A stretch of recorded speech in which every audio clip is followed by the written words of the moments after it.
Hey guys, let's jump straight in with the part 2 of the ant corner update. Starting off with my oldest colony, Lassias Niger. With them being in a natural setup, I don't fully hibernate them anymore. And they've still definitely slowed down over winter. They've still been taking sugar snaps and protein, but in much smaller numbers. When I do a summer update, you'll see the difference. They are still part living in the drainage layer, so I have to be careful when watering the tank, but thankfully overall it's remained healthy. And it's been a nice calm winter with them.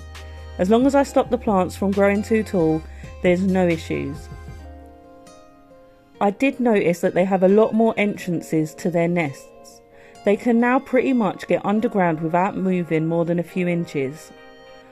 When I do water the tank, I'll see them running around with brood. So the queen, we named the machine, is definitely still alive and well. Next up we have Camponotus slovaticus. These have definitely slowed down over winter, and I don't think the queen has laid at all in the last few months, which is to be expected. They are still taking small amounts of sugar snaps and protein, but nothing much. But I know that'll all change in a couple of months. They have just been a nice, plain sailing species to keep so far. Now for the Harpegnathos venators. I'm going to keep this really short because they deserve a video on just them, because they are awesome.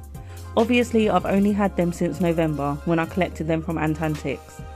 There is so much good news. They eat well, they do 3 small live feeders every other day, they live in a satin by choice, and they have laid a nice batch of eggs. I'll do a proper video on them as soon because I have lots of different thoughts on them. They're just cool, aren't they?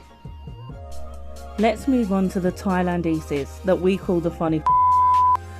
I got these at the same time I got the Harps from Acanthomyrmex, and I just love them. They're just so funny.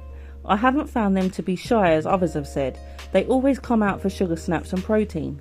I have tried them on fig seeds, and they did take them in after a few days, but then a few days later they just put them all back out again. So I don't know what to do. They're just funny.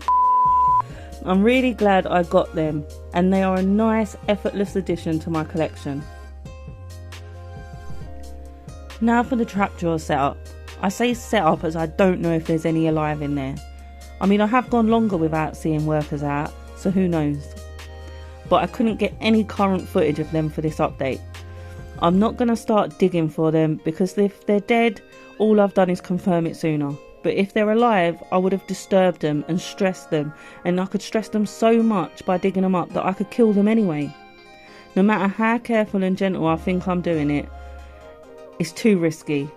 So only time will tell. But the tank seems to be doing really well, and for the last year I thought this leaf that Antscape sent me was fake because it never did anything.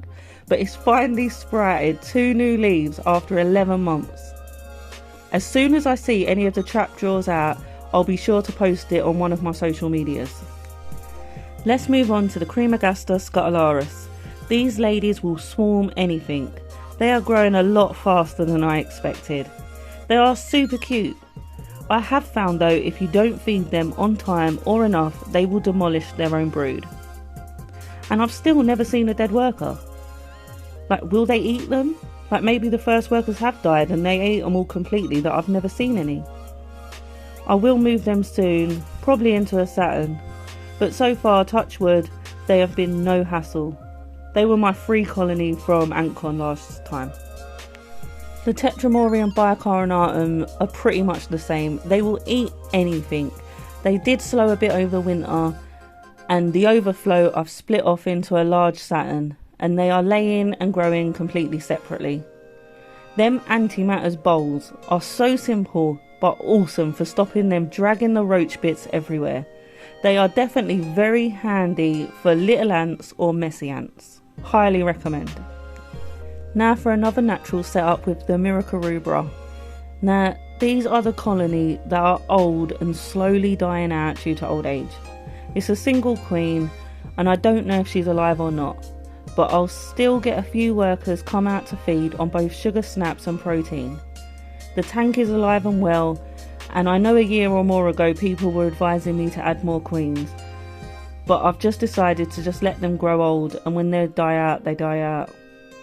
Same as the trapdoors, I wouldn't ever go digging around, I'll just wait and see what happens.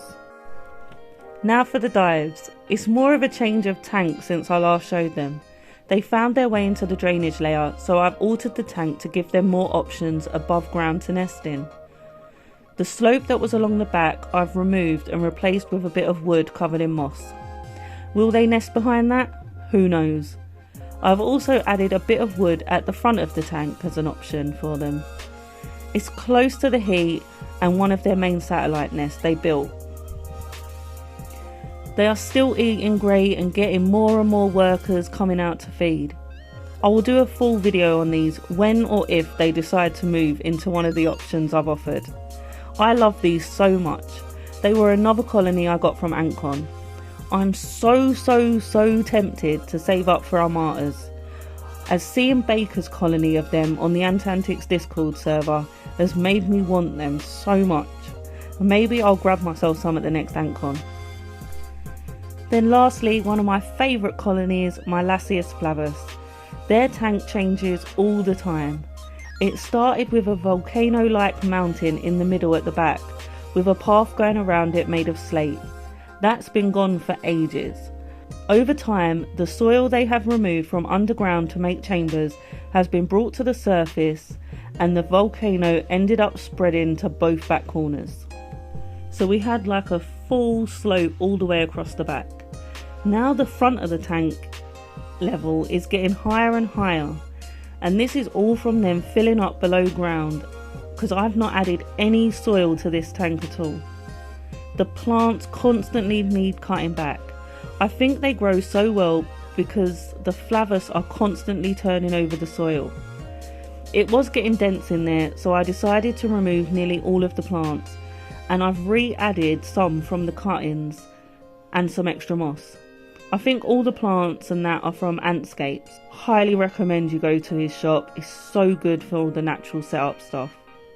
Flavus being Flavus have started burying all the new stuff that I'm putting in. It's funny to watch, and it is absolutely crazy how much redecorating they can do in such a short space of time. They have took sugar snaps all through winter. They did slow on the protein a bit, but it's hard to tell how much they take because most of the time they bury their bowls within a few hours.